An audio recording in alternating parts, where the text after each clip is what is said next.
You're listening to World of Empowerment Radio,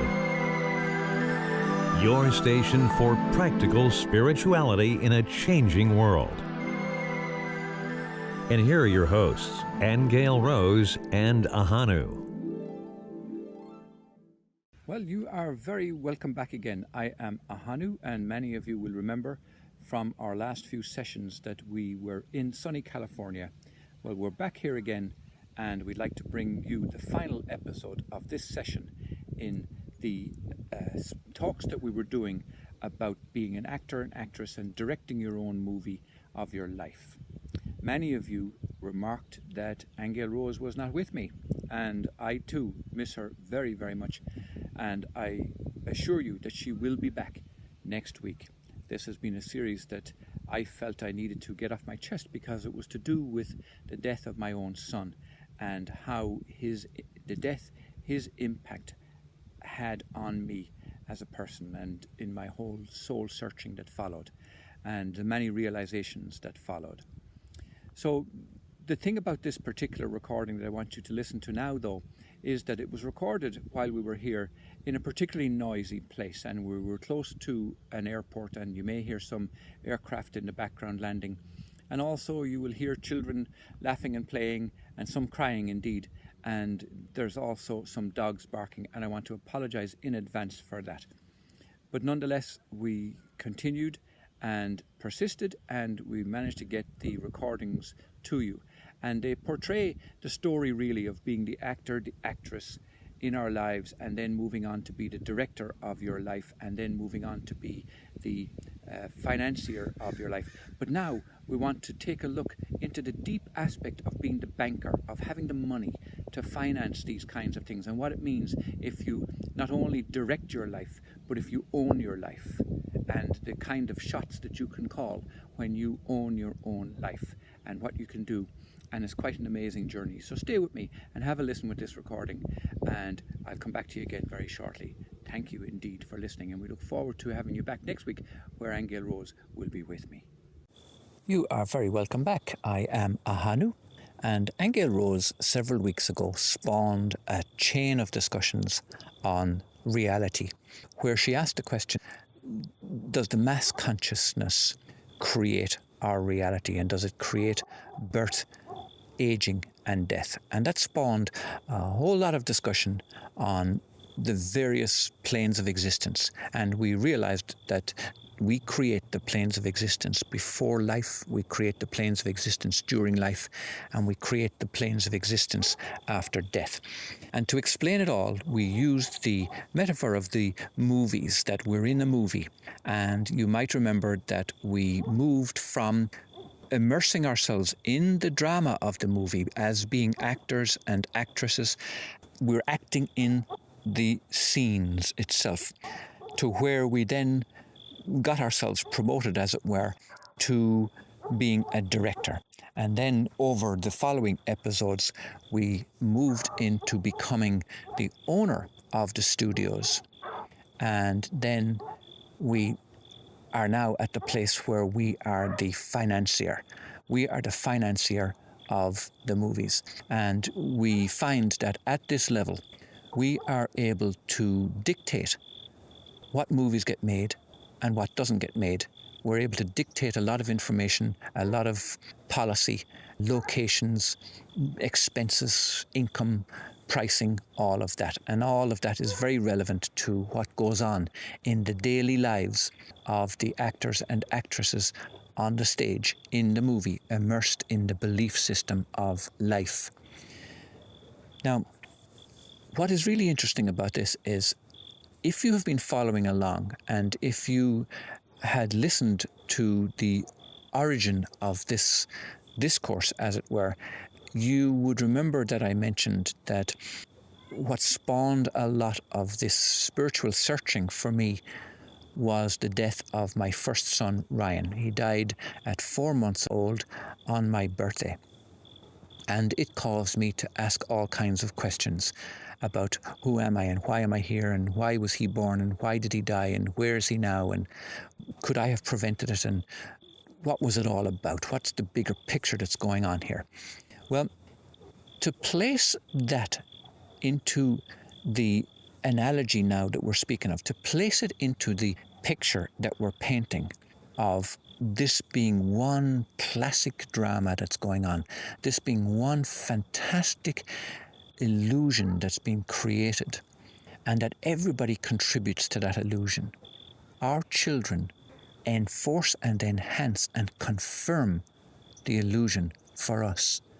We confirm the illusion for our children. We confirm the illusion for our brothers and our sisters and our friends and our co-workers.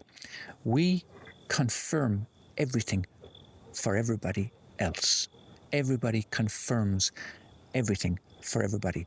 That's how fantastic this drama is. It's how fantastic this illusion is. It's how amazing this dreamscape is. It is how expert we are at making movies. We are the best because we make it so believable that even we ourselves believe it. And we forgot where the stage door is. So, we spoke about being the financier of it and how being the financier of the studio has power over the director and has power over the actors and actresses and all of that. That in this hierarchy, we become more and more distanced from what actually goes on in the actual script itself.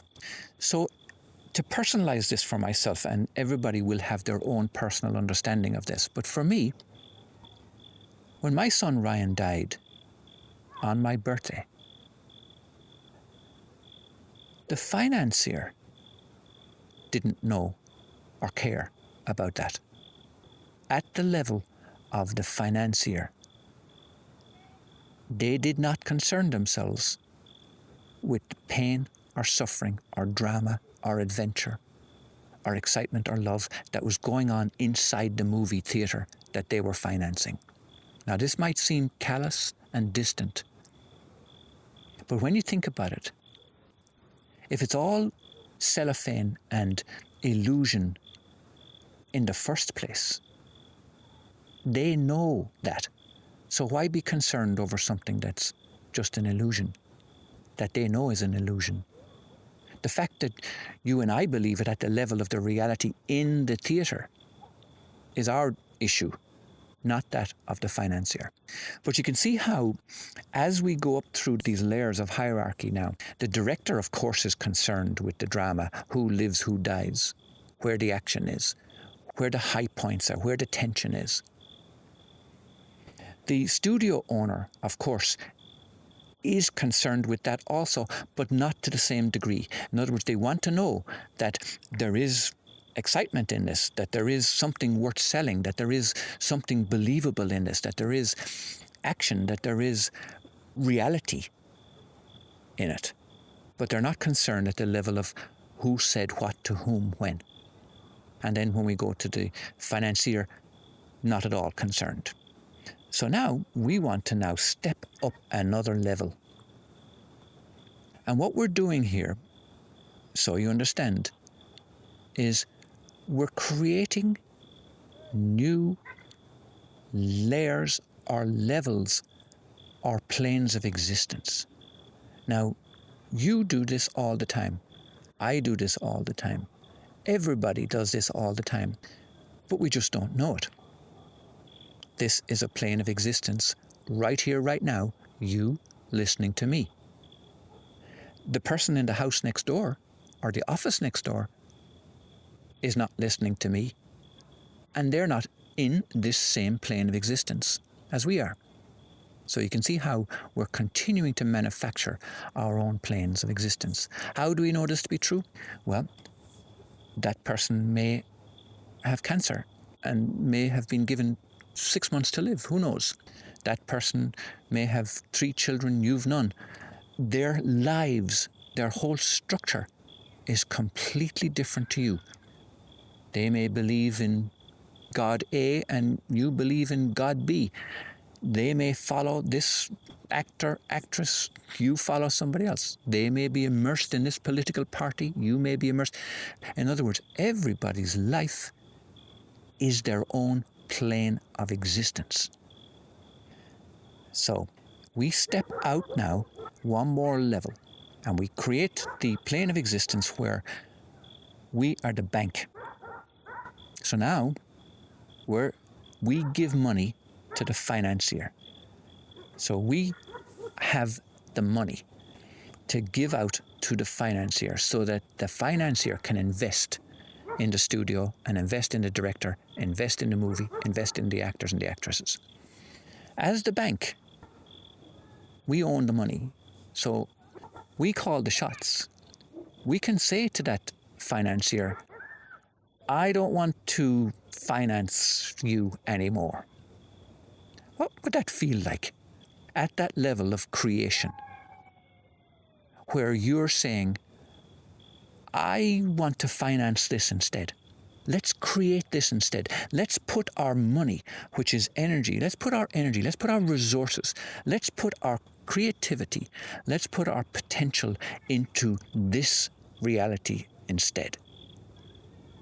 Now, folks, we are getting excited about the possibilities. We're getting excited about the potential. We're getting excited about who we really are and what we're capable of doing. As the bank, we're really beginning to cream it now. We feel the power. We feel the power it gives us. Well, I hope you enjoyed that.